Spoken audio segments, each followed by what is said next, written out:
Students, आज का हमारा टॉपिक है यूरिनरी सिस्टम ऑफ ह्यूमंस। आज हमने यूरिनरी सिस्टम ऑफ ह्यूमन के हवाले से डिस्कस करना है कि हमारे किडनीज ब्लड को फिल्टर करके किस तरह से यूरिन बनाते हैं। आइए हम डिस्कस करते हैं। The excretory system of human is also called the urinary system. जो इंसान का एक्सक्रीटरी सिस्टम है उसे यूरिनरी सिस्टम भी कहा जाता है। यूरिनरी सिस्टम में कौन कौन से बॉडी ऑर्गन्स इन्वॉल्व होते हैं? उसमें दो किडनी हैं, एक ये और एक ये, दो यूरेटर हैं, ये देखिए दो यूरेटर, और इसी तरह सैक लाइक मस्कुलर ऑर्गन है जिसे ब्लैडर कहते हैं। यूरिनरी ब्लैडर क्या करता है? ये टेम्परेरी तौर पर यूरिन को स्टोर भी करता है। और इसी तरह ये यूरेथ्रा है। यूरेथ्रा का फंक्शन ये है कि ये सैक लाइक जो कि थैली है, सैक लाइक यूरिनरी ब्लैडर है मस्कुलर ऑर्गन, ये इसमें स्टोर्ड जो टेम्परेरी तौर पर यूरिन होता है उसको बॉडी से बाहर निकालने में हेल्पफुल साबित होता है। उसके बाद नेक्स्ट है कि आई के कलर, शेप, साइज़ और किडनी की लोकेशन कैसी है, कहाँ पर है। सबसे पहले हम किडनी का कलर और शेप को डिस्कस करते हैं।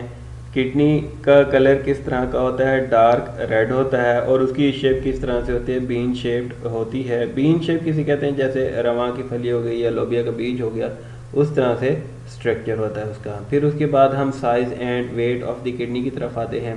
जो कि किडनी है वो 10 सेंटीमीटर लॉन्ग होता है और 5 सेंटीमीटर इसकी विड्थ होती है। और मोटाई कितनी होती है, थिकनेस कितनी होती है? 4 सेंटीमीटर होती है। और उसका वेट कितना होता है? एक किडनी का 120 ग्राम। तो दो किडनीज का वज़न कितना हो जाएगा? 240 ग्राम। फिर उसके बाद हम किडनी की लोकेशन के हवाले से देखते हैं कि किडनी कहाँ पर पाया जाता है, इसकी लोकेशन किस तरह से है। ये देखें, ये किडनी दो जो कि मौजूद हैं, ये हमारे पेट में, जो कि हमारे पेट की जो कि थैली है उसके जो है बिल्कुल बैक साइड पे पाया जाता है। जो कि जहाँ पर इंटेस्टाइन पाई जाती हैं वो एक थैली में पाई जाती हैं। इंटेस्टाइन जैसे वो थैली ख़त्म होती है तो उसकी बैक साइड पे ये किडनीज पाई जाती हैं और वर्टिब्रल कॉलम के जो है साइड पे पाई जाती हैं। और इन किडनीज को प्रोटेक्ट करने के लिए लास्ट 2 रिब्स होती हैं जिन्हें फ्लोटिंग रिब्स भी कहते हैं। They are protected by last 2 ribs. फिर उसके बाद जो है ये देखें, ये जो है ये येलो शेप जो है मैंने बिल्कुल वाज़ेह करके दिखाया हुआ, आप देख सकते हैं कि ये 2 रिब्स जो है किडनीज को प्रोटेक्ट करती हैं। उसके बाद जो है लेफ़्ट वाला किडनी, ये वाला किडनी देखें, ये लेफ़्ट वाला किडनी क्या है, थोड़ा सा ऊपर होता है और राइट वाला थोड़ा सा नीचे होता है। उसके बाद है इंटरनल स्ट्रक्चर ऑफ किडनी के हवाले से हम डिस्कस करते हैं। इंटरनल स्ट्रक्चर ऑफ किडनी के हवाले से डिस्कस करने के लिए हम जो है सबसे पहले हम इसका जो है स्ट्रक्चर जो कि ब्लड वेसल्स एंटर कैसे होती हैं, ये देखें ब्लड वेसल्स इसके अंदर एंटर हो रही हैं किडनी में। और जो है ये इसकी जो है कनकेव साइड है और इसी को जो है ये जो अंदर की तरफ डिप्रेस हुआ है इसी को जो है हाइलस भी कहते हैं। और ये बाहर वाली इसकी साइड क्या है? कन्वेक्स ये साइड है जो कि बाहर वाली साइड है। हाइलस वो जगह है जहाँ से ब्लड वेसल्स एंटर होती हैं और इसके अलावा जो है लिम्फेटिक वेसल्स भी किडनीज के अंदर एंटर होती हैं। और अगर हम जो है इस किडनी का लॉन्गिट्यूडिनल सेक्शन देखें तो इसके 2 पार्ट्स हैं, बाहर वाला कॉर्टेक्स है और अंदर वाला क्या है, ये मेडुला कहलाता है। और इसी मेडुला के अंदर ये देखें, ये कुछ जो है ख़ास किस्म के स्ट्रक्चर हैं जिन्हें कोन शेप्ड स्ट्रक्चर भी कहते हैं। और इन्हीं कोन शेप्ड स्ट्रक्चर, ये देखें, ये सारे, ये हो गया, ये हो गया, ये सारे कोन शेप्ड स्ट्रक्चर को क्या कहते हैं? पिरामिड्स कहा जाता है। इन सारे रिनल पिरामिड्स का जो फिल्ट्रेट है एक ख़ास किस्म की फनल शेप्ड स्ट्रक्चर के अंदर आ जाता है जिसे पेल्विस कहा जाता है। ये येलो वाली जो स्ट्रक्चर आप देख रहे हैं ये क्या है? पेल्विस है। तो इन सारों के अंदर क्या होते हैं? ये पिरामिड्स के अंदर नेफ्रॉन होती हैं, वो अपनी फिल्ट्रेशन करके कहाँ भेज देती हैं? पेल्विस में भेज देती हैं। यहाँ पर आता है, ये यहाँ पर इकट्ठा होता जाता है और फिर यहाँ से यूरेटर में चला जाता है। उसके बाद हम स्ट्रक्चर ऑफ नेफ्रॉन की तरफ आते हैं। स्ट्रक्चर ऑफ नेफ्रॉन में बेसिक चीज़ क्या है? फंक्शनल यूनिट ऑफ किडनी क्या है? नेफ्रॉन ही है। और किडनी एक किडनी में जो है तकरीबन 1 मिलियन से भी ज़्यादा जो है नेफ्रॉन पाए जाते हैं। ये सारा जो आप स्ट्रक्चर देख रहे हैं ये सारा क्या है, नेफ्रॉन है। इसी तरह के एक किडनी में 1 मिलियन से भी ज़्यादा नेफ्रॉन वाले स्ट्रक्चर पाए जाते हैं। उसके बाद जो नेफ्रॉन है, नेफ्रॉन को 2 हिस्सों में डिवाइड किया गया है, एक है रीनल कार्पस्कल और दूसरा है रीनल ट्यूब्यूल। फिर उसके बाद जो हम सबसे पहले रीनल कार्पस्कल को डिस्कस करते हैं। रीनल कार्पस्कल के 2 हिस्से हैं, कौन कौन से, ग्लोमेरुलस और वुमेन कैप्सूल। अब ये देखें, ये जो है ग्लोमेरुलस और वुमेन कैप्सूल आप देख सकते हैं। जो ग्लोमेरुलस है ये रेड कलर की आप कैपिलरीज देख रहे हैं, ये क्या है, नेटवर्क ऑफ कैपिलरीज, ये रेड कलर की, ये क्या है, ग्लोमेरुलस हैं। और ये येलो शेप जो कि ग्लोमेरुलस के बाहर बाहर कप शेप स्ट्रक्चर है, इसे क्या कहते हैं, वुमेन कैप्सूल कहते हैं। उसके बाद हम आ जाते हैं नेफ्रॉन के दूसरे हिस्से की तरफ, जिसे रीनल ट्यूब्यूल कहा जाता है। जैसे वुमेन कैप्सूल एंड होता है, ये क्या है, वुमेन कैप्सूल है। वुमेन कैप्सूल जैसे एंड होता है उसके बाद ये ट्यूबुलर स्ट्रक्चर स्टार्ट होता है, ये सारा ट्यूबुलर स्ट्रक्चर स्टार्ट होता है।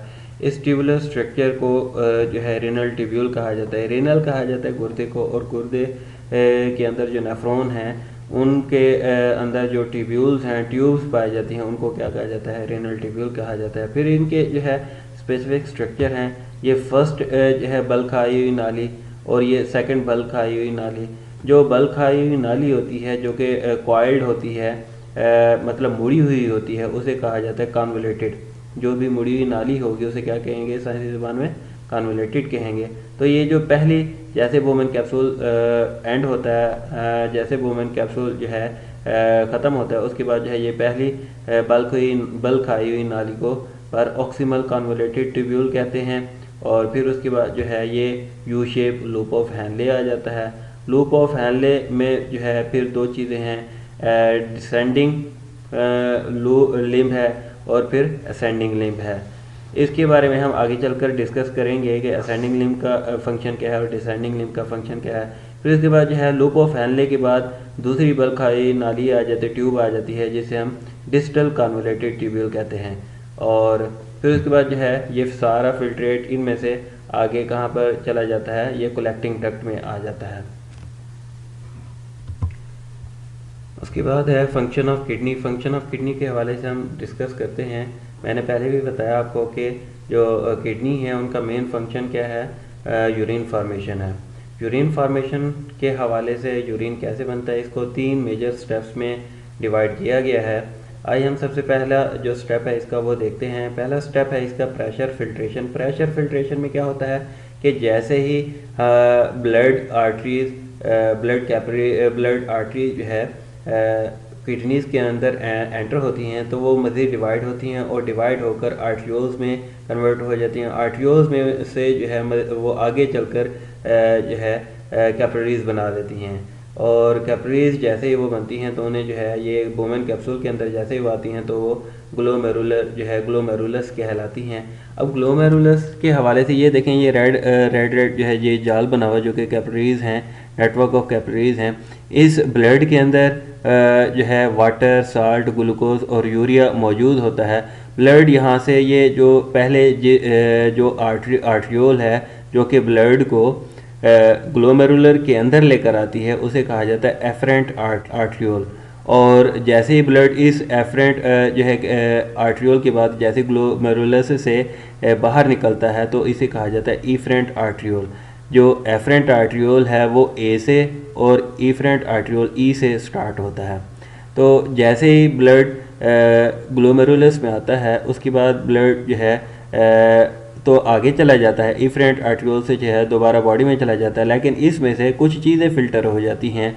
वो कौन कौन सी चीज़ें फ़िल्टर होती हैं, वाटर, साल्ट, ग्लूकोज और यूरिया जो है फ़िल्टर हो जाता है। ये ऐसा क्यों होता है, फ़िल्टर क्यों होता है, क्योंकि ब्लड जो है बहुत ज़्यादा हाई प्रेशर के साथ आ रहा होता है, तो जिसकी वजह से ये जो है बहुत ही बारीक जो है लेयर्स होती हैं कैपिलरीज ब्लड वेसल्स की, जिसकी वजह से जो ये चीज़ें, इस तरह की चीज़ें जो है वाटर, साल्ट, ग्लूकोज और यूरिया इस वुमेन कैप्सूल के अंदर आ जाती हैं।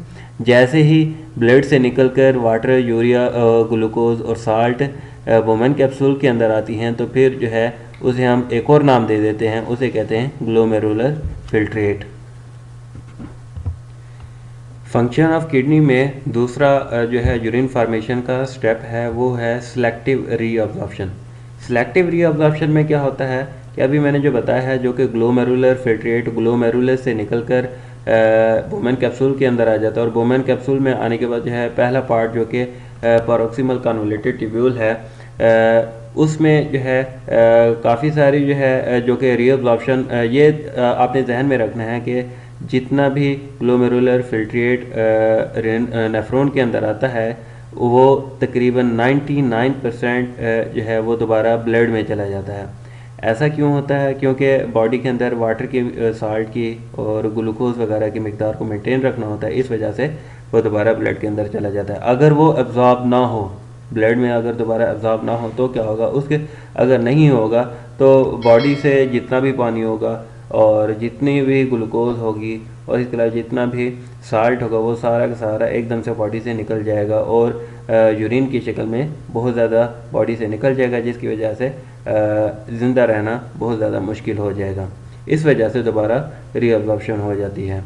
अब दोबारा रीअब्जॉर्प्शन किस तरह से होती है, मतलब ब्लड में दोबारा नेफ्रॉन से कैसे रीअब्जॉर्प्शन हो जाती है, वाटर ग्लूकोज और साल्ट वगैरह दोबारा ब्लड में कैसे जाते हैं, आइए हम इसे डिस्कस करते हैं। It occurs through osmosis, diffusion and active transport. ये जो है तीन तरीक़ों से होती है, ऑस्मोसिस, डिफ्यूजन और एक्टिव ट्रांसपोर्ट।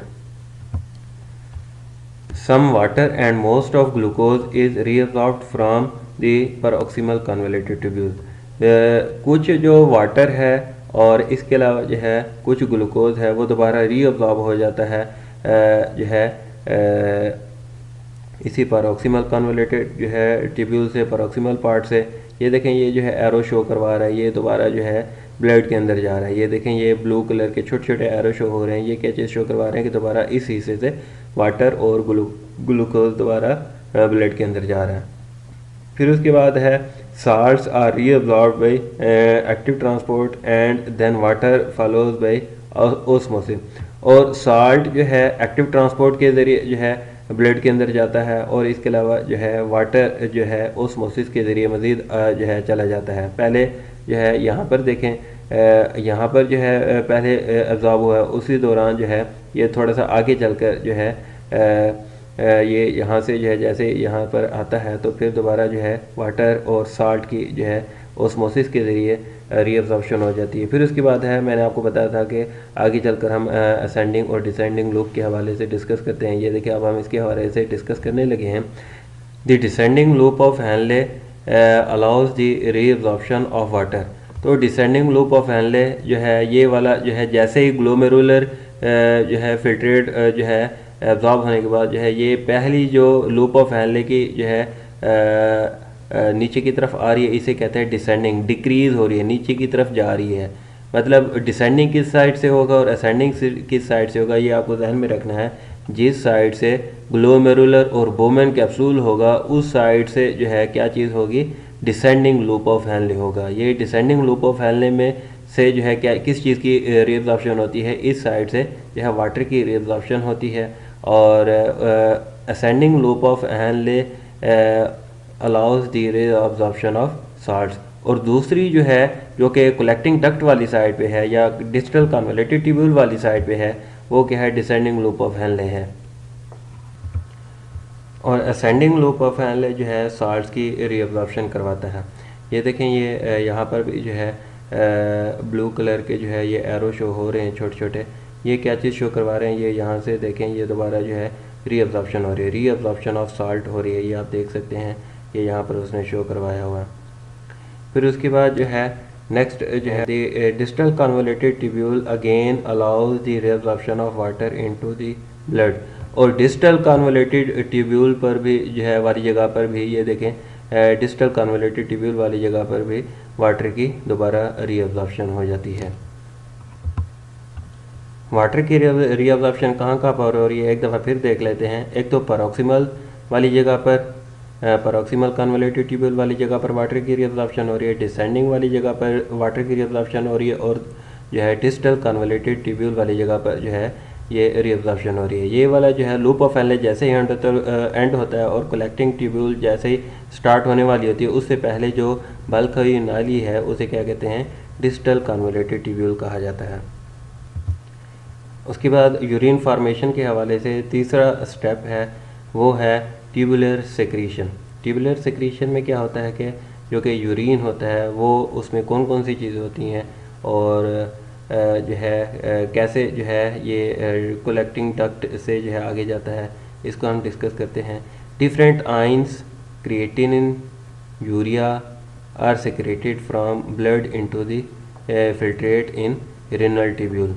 तो ये तमाम चीज़ें जो है सेक्रेट होती हैं और जो है रेनल ट्यूब्यूल में चली जाती हैं। और ये सारी चीज़ें जो है फ़िल्टर क्यों होती हैं, इसकी रीज़न क्या है? इसकी रीज़न ये है कि हमारे ब्लड की पीएच को नॉर्मल रखा जाए। हमारे ब्लड की पीएच जो नॉर्मल है वो कितनी है, यहाँ पर देख सकते हैं 7.35 टू 7.45 जो है ये हमारे ब्लड की नॉर्मल पीएच है। उसके बाद छोटे से जो हेल्पिंग बॉक्स हैं वो हम देख लेते हैं। Blood cells and proteins are not filtered through glomerular capillaries because they are relatively large in size. तो प्रोटीन और ब्लड सेल जो है ग्लोमेरुलर फिल्ट्रेट से क्यों नहीं एब्जॉर्ब होते, उसकी रीज़न क्या है, आपसे कोई भी पूछ सकता है। उसकी रीज़न ही यही है कि क्योंकि जो ग्लोमेरुलर फिल्ट्रेट जो है जो एब्जॉर्ब होता है नेफ्रॉन में चला जाता है, उनके मालिक्यूल्स का अगर कंपैरिजन किया जाए और ब्लड सेल्स और प्रोटीन का कंपैरिजन किया जाए तो रेड ब्लड जो ब्लड सेल्स हैं और प्रोटीन है उनका साइज़ बड़ा होता है बनिस्बत ग्लोमेरुलर फिल्ट्रेट के। तो ग्लोमेरुलर फिल्ट्रेट में कौन कौन सी चीज़ होती है हमने पहले भी जो है डिस्कस की है। वाटर होता है, साल्ट होता है, ग्लूकोज होता है और यूरिया होता है। फिर उसके बाद जो है नेक्स्ट ये लास्ट टेबल है। At the final stage urine is only 1% of the originally filtrate volume. मतलब ये कि जब यूरिन जो है आखिरी स्टेज पर पहुंचता है और जब यूरिन बनता है तो वो जो है तमाम फिल्ट्रेट का सिर्फ 1% रह जाता है। बाकी 99% मैंने आपको पहले भी बताया वो दोबारा कहाँ चला जाता है, ब्लड में चला जाता है और बाकी 1% जो है यूरिन बच जाता है, यूरिन बनता है। एक जवान बंदे में जो है डेली 1.4 लीटर जो है यूरिन बनता है। उसके बाद उसके बाद जो है मेरे पास आपके लिए एक जो है एनिमेटेड वीडियो है जो कि टॉपिक को मज़ीद समझाने के लिए मैंने बनाई हुई है। आइए हम टॉपिक को जो है मज़ीद बेहतर तरीके से समझने के लिए हम एनिमेटेड वीडियो की तरफ चलते हैं। ये देखिए, ये मैंने जो है एनिमेटेड वीडियो बनाई है। ये देखें, सबसे पहले जो है लोकेशन ऑफ किडनी को शो करवाया हुआ है, आप देख सकते हैं। ये देखें, ये जो है लास्ट टू जो है फ्लोटिंग रिब्स हैं और इसके अलावा जो है ये वर्टिब्रल कॉलम के साइडों पे जो है ये किडनीज मौजूद हैं। फिर उसके बाद जो है यूरिन जो है एक्सक्रीट हो रहा है यूरिनरी ब्लैडर से और ये इंटरनल स्ट्रक्चर ऑफ किडनी है। और फिर उसके बाद जो है ये देखें फिल्ट्रेशन ऑफ ब्लड हो रही है ग्लोमेरुलर जो है ग्लोमेरुलर से।